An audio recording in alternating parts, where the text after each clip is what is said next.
morning to you children. Today again we are meeting for our online class, and this is for class 11th A and B, and the subject is computer science. Now today we are going to continue from the same point where we left in chapter 5, that is conditional and looping construct, and today we would be covering all the left out topic of the chapter, and today this chapter is going to be completed. So let us now see what are the topics that we are going to take up in today's session. We would be talking about jump statements. There are three types of jump statements as break, continue and pass, and some practical implementations for the programs that are given in the book. I'm going to explain those programs to you. So just listen to me very carefully children. Talking about jump statements, as the name suggests, now just listen to me, I'll read out the content later on.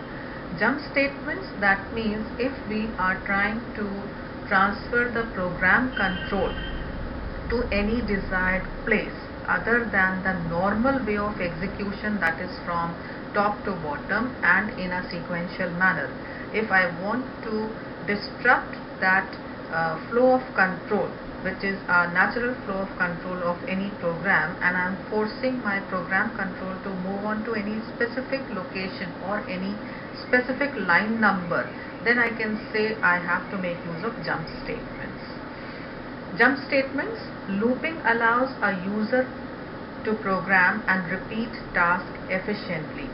Now in case of statements like for and while, where you were watching that automatically the last statement, when it is getting executed inside the body of a loop, automatically the program control moves on to the top, and depends you are talking about while or you are talking about for, again the condition evaluation is done at that place, and again the statements that are written in the body of the loop get executed.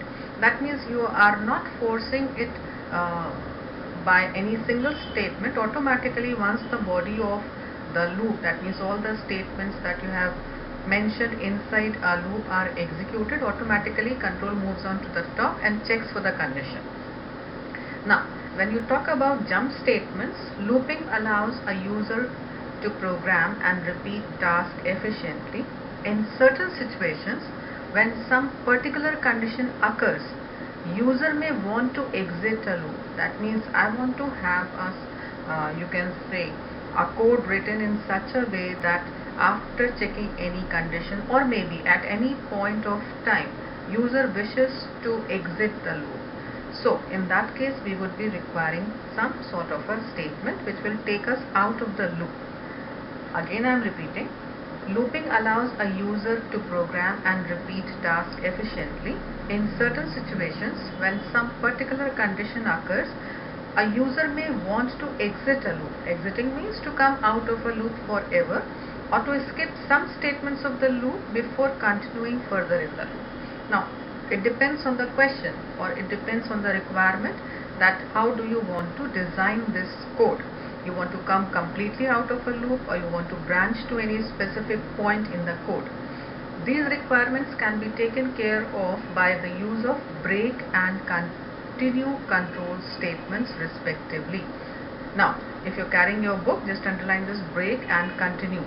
Now control is not a reserved word, please, only break and continue are the two reserved words.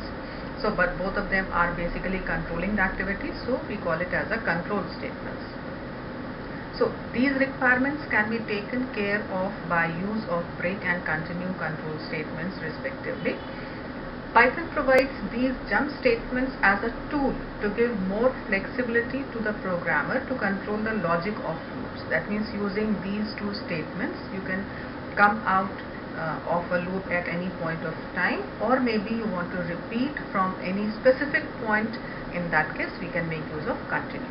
Now let us see the first statement. The first statement or the first jump statement is break statement. The break statement terminates the current loop, that is the loop in which it appears. Now this is very important. If you are writing a break statement inside any of the body of statements, be it for or be it while, and if you're writing it as a part of a statement, from that point onwards, automatically the control will come out of a loop. The break statement terminates the current loop, that is, the loop in which it appears, and resumes the execution at the next statement immediately after the end of that loop.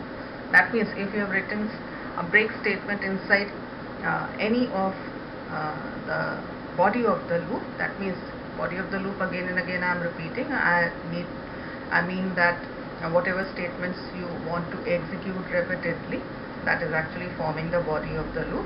So if you have written break anywhere inside that, automatically it will come out of a loop. If break statement is inside a nested loop, that means loop inside another loop, break will terminate the innermost loop. Now this is again very important statement. Suppose you are using two loops, one inside another, be it for or be it while, and you are using break statement somewhere inside the body. In that case, it will terminate the innermost loop. That means wherever it is being used, that loop will be terminated. Now let us see the syntax. That means how do we use break. Now simple use of break is just by writing break anywhere in lowercase. This is how we use break statement.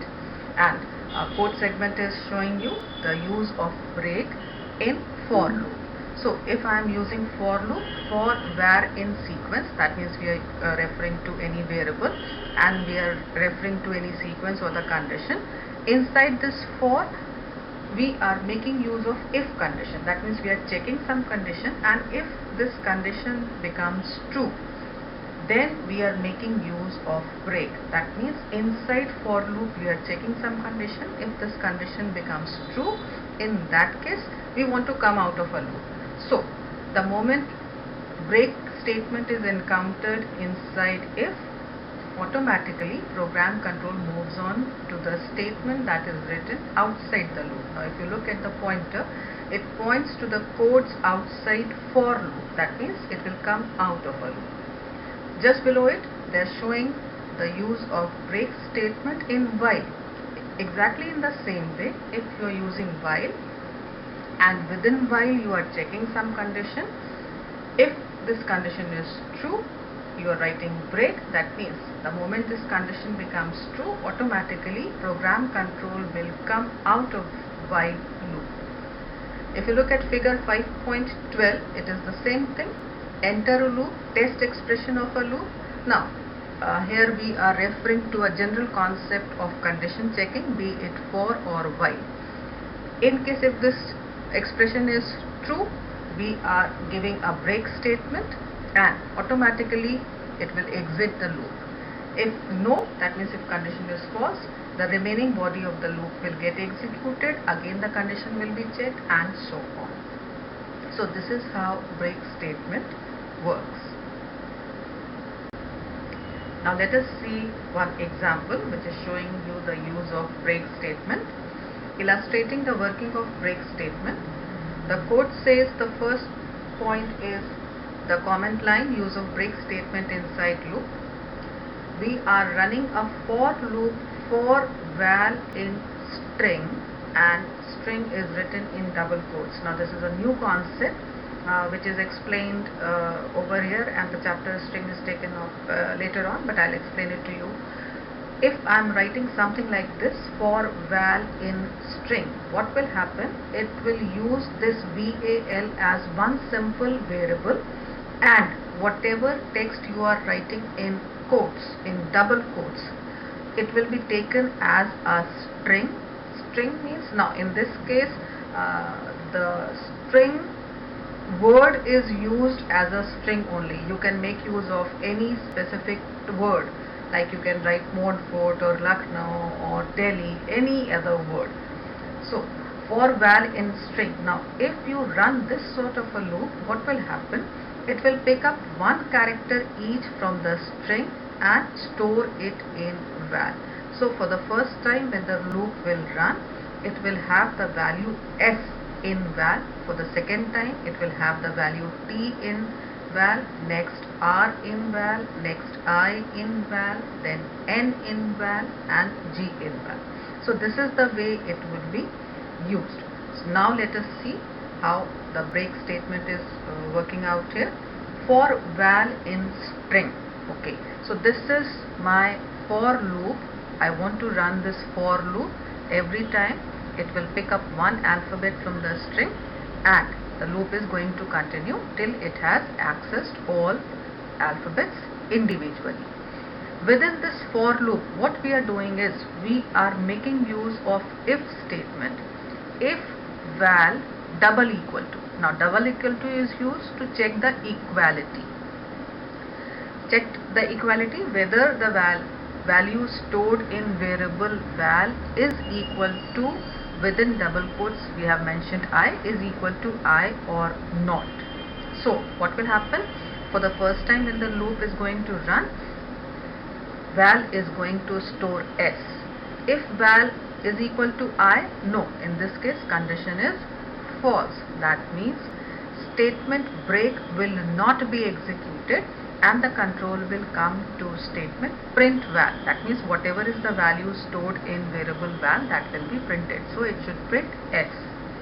Again, now we are writing all these statements inside for loop. That means automatically the control will move on to the same statement for val in string, and now this time it will pick up the second alphabet, that is T.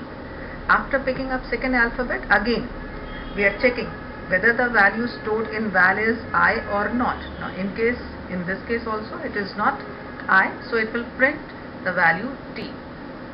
Next time it will pick up R.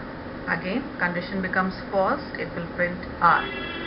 Next time it will pick up I. That means the value of val is I at this point of time. And now if I say if val equal to I, yes, the condition becomes true.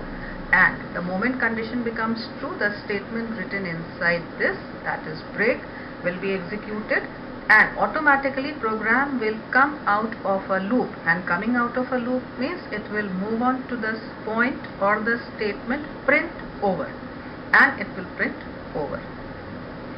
So if you look at the output, it is going to print S, T, and the moment it encounters I, it will come out of a loop. Now just understand this concept very clearly, because lots of programs can be framed using this concept.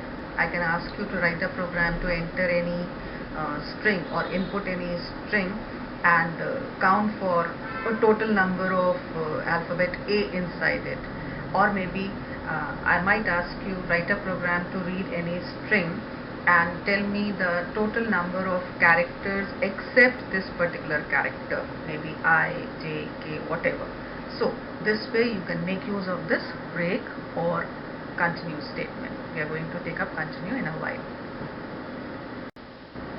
Now let us see another example illustrating the working of break statement. Program to demonstrate break statement. Now first we are using one variable, initializing it by 0 by saying num is equal to 0. Then I am running a loop for num in range 10. That means if you look at this statement, it is understood that we want to run this loop for 10 times from 0 to 10. That means 0 to 9. Within this loop, what we are doing is we are saying num is equal to num plus 1. That means whatever is the last value of num, we are going to add one more to it and storing it in the latest value of variable num. That means when it will work for the first time and the moment control moves on to this third statement of your program, num is equal to num plus 1. So the last value of num was 0. So 0 plus 1 becomes 1. So the latest value of num becomes 1. After that, what we are doing, we are checking if num is equal to 5. That means we are checking whether the value stored in num is equal to 5 or not. In case if it is so, if this condition is true, we are saying break. That means we want to come out of this loop without executing it for 10 times. The moment value of num becomes 5, we want to terminate a loop by using break statement. Otherwise, what we are doing is print num has plus str num. Now this is an important statement, children. Just listen to me very carefully. Print, within parentheses we are writing num has value, within quotes. That means I want this message to be displayed as it is, plus str num. That means after this I want to display the value that is stored in num, but this is a concatenation of string. That means I want it to be displayed as a string, and concatenation means joining of the string. Now you cannot join one string with an integer. Now in case if I write print opening parenthesis within double single quote num has value closing single quote plus num without writing str or without enclosing num in parenthesis, that would cause an error, because in that case it would be joining of one string and a number. So we need to convert this num using str function into string, and that's why we are using str within parenthesis num, because I want to flash this complete message as a text message. So we are using the statement print num has value plus str num. That means whatever would be the value of num, that will be displayed over here. So, and in case if you are coming out of a loop, that means if you look at the indentation carefully, the last print statement is print encountered break out of loop. That means program control will come to this point automatically when we come out of a loop. That means the moment value of num becomes 5, we come out of a loop. So if I execute this program, what it is going to do is it will flash a message as num has value 1. Next time num has value 2, because the value of num is being incremented by the statement num is equal to num plus 1. And this process will continue, but the moment value of num becomes 5, it will execute break statement, and execution of a break statement can be very well seen like it is displaying you the message as print encountered break out of loop. So it is clearly shown in the above program that when variable num becomes 5, the break statement is executed and the for loop is terminated. Next, practical implementation illustrating the working of break statement with for else statement. Now in case if you are using for along with else, then also you can use break. And coming to the statement directly, for val in string, just now I have discussed the concept. If val equal to I, break. Else के case में क्या होगा? Print by. That means if the value of val, that means the value stored in val is I, then we are coming out of a loop. That means now it will come out of a loop, and outside loop. Now remember children, be very careful about this. Outside loop we don't have any message. In case if there would have been a message just below else along with the same line, in that case that message would have been printed. But now in this case, the moment we are getting the value of val as I, we say break, and the program control will come out of this for completely. That means without executing else part.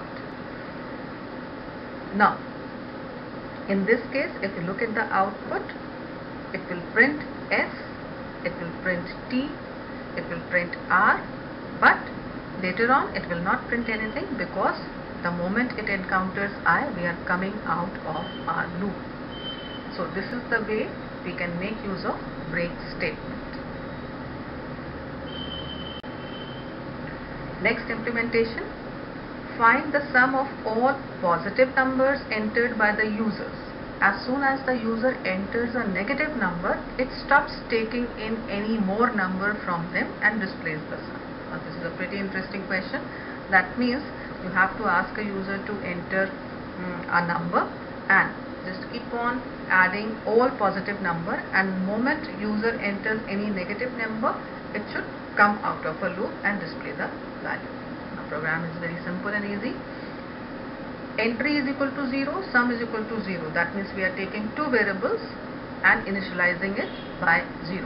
After that, a simple message is flashed on the screen: print enter numbers to sum, negative number ends the list. That means we are also informing the user. That means this is a good you can say interactive program in which we are telling the user that in case if you enter any negative number, automatically the list will be terminated. Now, while true, that means till the time condition is true. Now this is one way we can make use of this true statement also, because true over here is acting as a reserve word. While true, entry is equal to eval input. That means eval function is used to accept a value from the user and store it in entry. Now in case if you want, you can make use of simple statement like the way you have been using in previous program, by flashing a message, enter a number and then inputting it using int. That is also okay, but over here they have used eval. Okay, that means whatever user is entering, that is getting stored in the variable with the name entry. After that, what we are doing, if entry is less than 0, now what are negative numbers? Any number which is less than 0, that is a negative number. So we are checking whether user has entered a negative number. In case if it is yes, I say break. That means automatically the program control will move on to the statement print sum equal to sum. That means in case if this condition holds true, user has entered any negative number, we are coming out of a loop. Otherwise, what we are doing, sum plus equal to entry. Now this statement is equivalent to sum is equal to sum plus entry. You can also write sum plus equal to entry. That means we are just summing or adding the number in a variable sum. So if I run this program, if you look at the screen that is shown below, enter numbers to sum, negative number ends the list, and suppose user is entering the number as 4, then 5, then 6, then 7, and the moment user enters the number as -10, automatically program will get terminated and it will show you the sum. So this is one way of writing the program. Important thing here that we are making use of true, a reserve word, and that will be checking condition automatically while the condition is true. That means automatically after executing sum is equal to sum plus entry, control will move on to the while state and it will again execute the body of the loop. Coming to the next jump statement, that is continue. Now break statement is used to come out of a loop. Let us see what is the role of continue statement. When a continue statement is encountered, the control jumps to the beginning of the loop for next iteration, thus skipping the execution of statements inside the body of the loop for the current iteration. That means wherever you are writing continue, automatically program control will move to the beginning of the loop and start executing statements again. As usual, the loop condition is checked to see if loop should continue further or terminate. If the condition of the loop is still true, the loop is entered again, else the control is transferred to the statement immediately following the loop. Now, until or unless you see one example, you will not understand it. So just remember this, that continue is a statement which will basically take you back to the beginning of the loop. From wherever point you are using this continue statement, whichever point you are using this continue statement, automatically program control will jump to the beginning of the loop. Now let us see the syntax. Syntax is very simple. You simply have to write continue in lowercase without anything else. Let us see in both the statements for and while how continue works. First segment is talking about the use of continue in for var in sequence, code inside for loop, if condition, that means we are checking some condition. If this condition is true, I say continue. Now look at the arrow, it is again going back to the same point from where the loop is beginning. It is as simple as that. So no need to get confused with lots of sentences that were written at the back. Just remember this thing, continue statement will take you back to the beginning of the loop. The same thing happens in case if you are using it inside while test expression, then you are writing some statements inside while, you are checking some condition, and in case if condition is true, then you are writing continue. That means now the statements that are written below will not get executed if condition is true, and it will take you back to the beginning of the loop. The same thing is depicted in figure 5.13. We are entering a loop, checking for the condition. If you say continue, yes, we again go back to the top. If no, then we will continue with the remaining body of the loop. That means if condition is false, we will definitely come down as our normal flow of control. Let us see a program. For val in string, it is the same program that we saw. If val equal to I, now this time instead of using break, what we are doing is we say continue and then print val and then print over. Now what will happen? If val equal to I, that means it will pick up one character every time and check for it. Now in case if it is I, what we are doing is we are continuing. For the first time, let us do it in a sequential manner. For the first time, the value of val would be S, that means val would be storing S, and in this case the condition becomes false, so it will come to the statement print val, it will print S. Next time the value stored in val would be T, again the condition becomes false, it will print T. Next it will print R.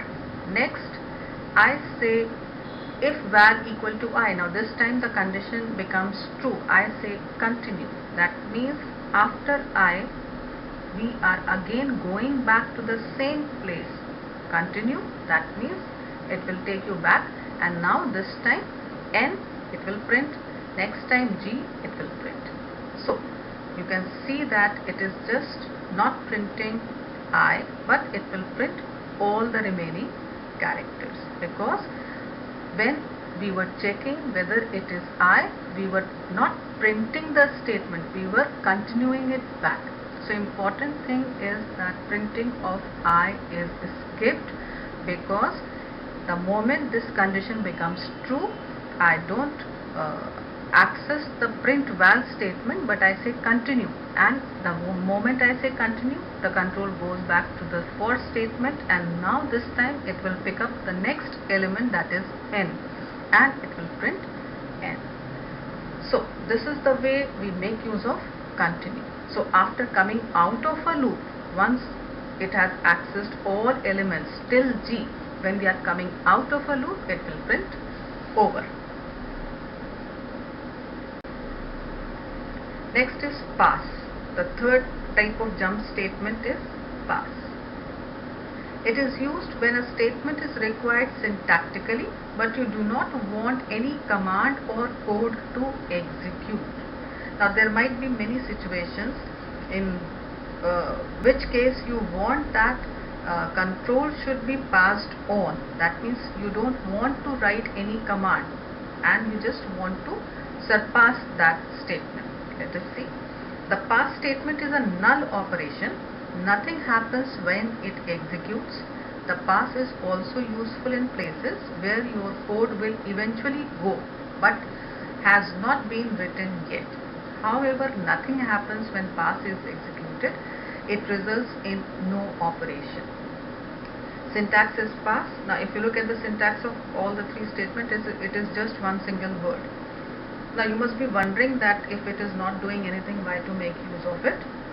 Definitely, but it is a statement of Python, so you should know the meaning. That means you want to surpass any activity without doing anything. Syntax is pass. Suppose we have a loop or a function that is not implemented yet, but we want to implement it in future. It cannot have an empty body. That means you want to make use of a function or a loop, and right now you don't have any statements inside it, but maybe in future you want to add some statements to it. So in that case you can simply make use of pass in situations like this. It cannot have an empty body. That means we cannot have a function in which we are not writing anything. So we need to have one statement at least. In that situation you can make use of the term pass or the statement pass. The interpreter would complain. So if so, we use the pass statement to construct the body that does nothing. Let us see. Pass is just a placeholder for any functionality to be added later. Suppose I say sequence equal to PASS for val in sequence pass. That means right now you don't want to do anything inside this for loop, so you are simply writing pass. Now just try to understand it this way only, that in case if you don't want to perform any activity inside any of the function or inside any of the loop, you simply write pass. So if you just execute this statement, it will perform nothing, it will not show you anything because you are surpassing all the activities. Points to remember or important statements. The break statement terminates the loop containing it. The break statement is inside, if a break statement is inside a nested loop, that means a loop inside another loop, break will terminate the innermost loop. Now please remember this thing very carefully. The continue statement is used to skip the rest of the code inside the loop for the current iteration only. Loop does not terminate but continues on with the next iteration. Now when you make use of continue, it will not end but it will go to the top, the first statement of the body of the loop, and start from that point again. We use pass statement to construct a body that does nothing. That means in requirements where we need to have some sort of a structure but we don't want to perform any specific activity inside that function, then we can make use of a pass statement. Now children, today we completed this chapter 5, that is conditional and looping construct. Please do try out all these programs, because when you listen to the lecture or you see the program along with the output, you feel very confident that yes, everything is very clear. But until or unless you practice out yourself, you will not be very confident about the topic. So please try out all these code segments that are given in the book, just to have an idea that how does these statements work. In my next class I would be talking about the activities and report file activity related with this chapter, plus home assignments on this chapter. So that's all for today's session, children. Thank you so much.